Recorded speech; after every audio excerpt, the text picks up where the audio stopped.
অনেক স্বামী এমন রয়েছে স্ত্রীদেরকে কষ্ট দেয়, বৈধ হালাল স্ত্রী ঘরে রেখে অন্যত্র যাতায়াত করে, অন্য জায়গায় সম্পর্ক করে, খারাপ জায়গায় যাতায়াত করে, সংসারের ভিতরে কোনো সুখ শান্তি নেই, শুধুমাত্র সন্তানের দিকে তাকায় ঘর সংসার টিকে রয়েছে। আবার অনেক স্ত্রী এমন রয়েছে নিজের স্বামীর সাথে খারাপ আচরণ করে, অন্যত্র যাতায়াত করে, গুনাহের কাজ করে, স্বামীর কোন কথাই শুনতে চায় না। আজকের শিখানো এই আমলটি যদি আপনারা সঠিক নিয়মে সূরা ফাতিহার মাধ্যমে আপনি বশ করতে পারবেন, আপনার মহব্বতের মানুষকে আমি যেভাবে বলে দেব, শিখিয়ে দেব, সেভাবে যদি আপনারা আমলটি করতে পারেন, অবশ্যই অবশ্যই 100% কাজ হবে, আপনি উপকার পাবেন এবং আপনি আমার জন্য দোয়া করবেন, অবশ্যই উপকার পাবেন ইনশাআল্লাহ। এটা আমার কথা নয়, এটা কোরআনের মুজিজা, কোরআনের কারণে আপনি উপকার পাবেন সঠিক নিয়মে আমল করতে পারলে ইনশাআল্লাহ। দেখুন, বর্তমান সময়ে এই হারাম অবৈধ জায়গায় সম্পর্ক রাখার কারণে সংসারগুলো ভেঙে যাচ্ছে। স্বামী আর স্ত্রীর ভিতরে কোনো মহব্বত নেই, মিল মহব্বত নেই। সেজন্যে এই সংসার টিকে রাখার জন্যে, মিল মহব্বত বৃদ্ধি করার জন্যে, ভালোবাসার মানুষকে কাছে পাওয়ার জন্যে স্বামী আর স্ত্রী বহু জায়গায় কবিরাজের কাছে দৌড়ায়, কবিরাজের কাছে যায়, অনেক টাকা নষ্ট করার পরেও তারা সুফল অর্থাৎ উপকার পায় না। অবশেষে আমাদের কাছে দোয়া চাই, মসজিদের ইমাম সাহেবদের কাছে দোয়া চাই, অবশ্যই এটাই করা দরকার। এই দিলের মালিক কেবলমাত্র আল্লাহ পাক। ইবাদতের মাধ্যমে আল্লাহর কাছে বলতে হবে, আল্লাহ আপনি দিল ঘুরায় আমার স্বামীকে আমার দিকে আমার মুখী করে দেন, অথবা স্বামীকে বলতে হবে, আল্লাহ আপনি দিলের মালিক, আমার স্ত্রীর দিল ঘুরায় আমার দিকে করে দেন।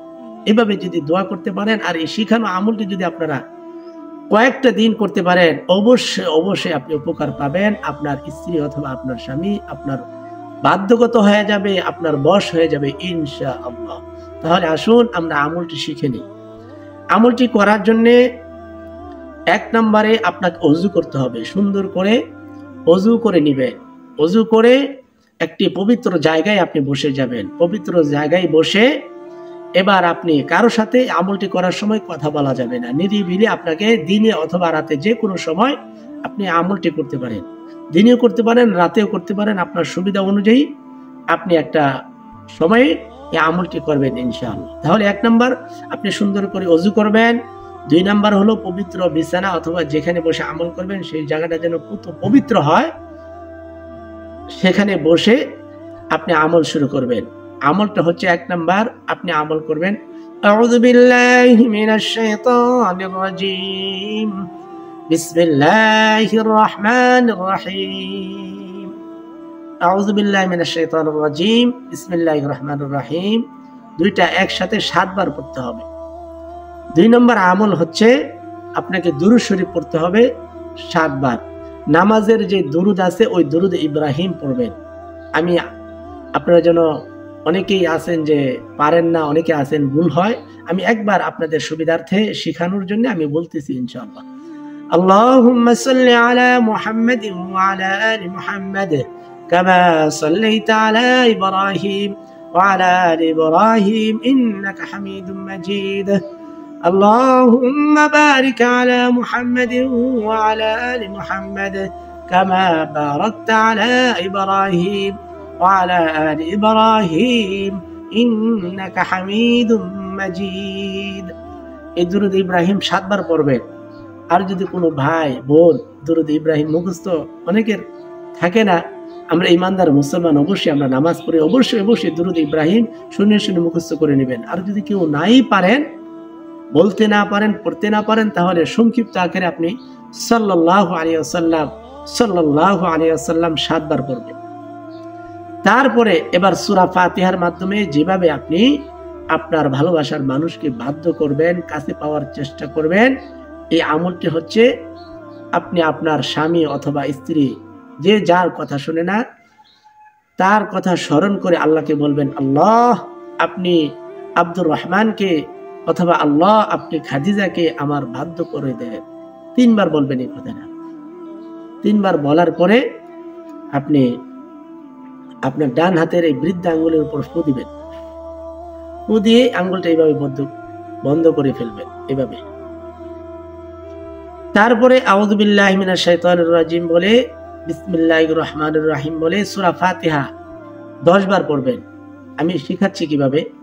আউযু বিল্লাহি মিনাশ শাইতানির রাজীম, বিসমিল্লাহির রহমানির রহিম, আলহামদুলিল্লাহি রাব্বিল আলামিন, আর রহমানির রহিম, মালিকি ইয়াউমিদ্দিন, ইয়াকা না'বুদু ওয়া ইয়াকা নাস্তাঈন, ইহদিনাস সিরাতাল মুস্তাকিম, সিরাতাল লাযীনা আন'আমতা আলাইহিম غير المغضوب عليهم ولا الضالين آمين بسم الله الرحمن الرحيم الحمد لله رب العالمين। এভাবে 10 বার সূরা ফাতিহা শেষ করে ফু দিয়ে এই আঙ্গুলটা এভাবে বন্ধ করবেন।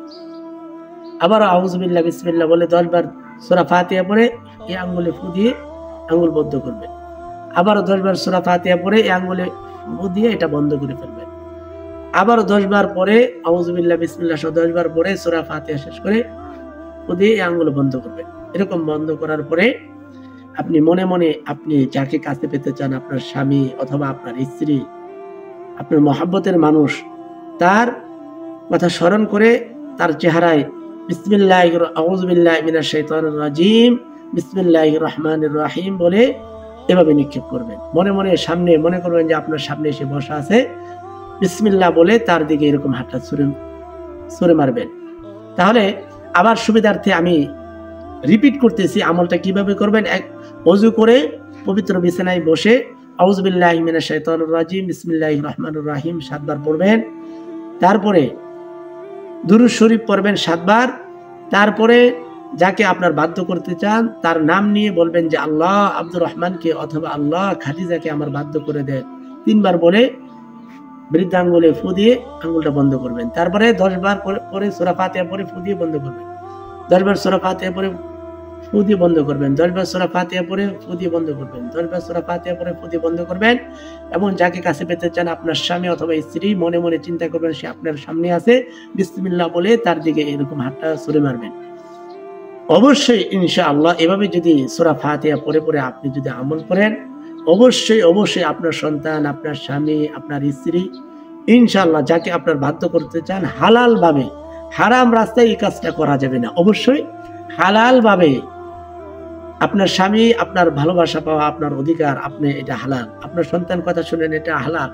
হালাল রাস্তায় আমল করতে হবে, হারাম রাস্তায় আমল করলে কোনো কাজ হবে না। হালাল ভাবে এই কাজটা করতে হবে।